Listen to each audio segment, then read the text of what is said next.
નજર કરીએ પંચમહાલ પર તો પંચમહાલ જિલ્લાના હાલોલ ખાતે પાવાગઢ રોડ પર આવેલા ઇન્દ્રા આવાસ વિસ્તારમાં પત્ની સાથે થયેલા ઘરેલુ ઝઘડા બાદ એક પરપ્રાંતીય યુવકે આત્મહત્યાનો પ્રયાસ કર્યો હોવાની ઘટના સામે આવી છે।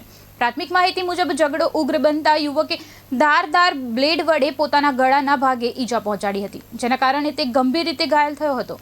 ઘટનાની જાણ થતાં જ 108 એમ્બ્યુલન્સની ટીમ તાત્કાલિક સ્થળ પર પહોંચી હતી અને ઈજાગ્રસ્તને પ્રાથમિક સારવાર આપ્યા બાદ વધુ સારવાર માટે હોસ્પિટલમાં ખસેડવામાં આવ્યો હતો। સ્થાનિક લોકોના જણાવ્યા મુજબ યુવકે અગાઉ પણ આત્મહત્યા કરવાનો પ્રયાસ કર્યો હોવાની ચર્ચા છે। જોકે આ અંગેની સત્તાવાર પુષ્ટિ પોલીસ તપાસ બાદ જ થશે। હાલ પોલીસે સમગ્ર તપાસ શરૂ કરી છે અને ઘટનાને લઈને વિસ્તારમાં ચકચારનો માહોલ જોવા મળી રહ્યો છે। પોલીસે ઘટના કેવી પરિસ્થિતિમાં બની અને ઘરેલુ ઝઘડાનું ચોક્કસ કારણ શું હતું તે સહિતના તમામ પાસાઓની તપાસ હાથ ધરી છે। હોસ્પિટલમાં યુવકની સારવાર ચાલી રહી છે અને તેની હાલત અંગે તબીબો સતત નજર રાખી રહ્યા છે।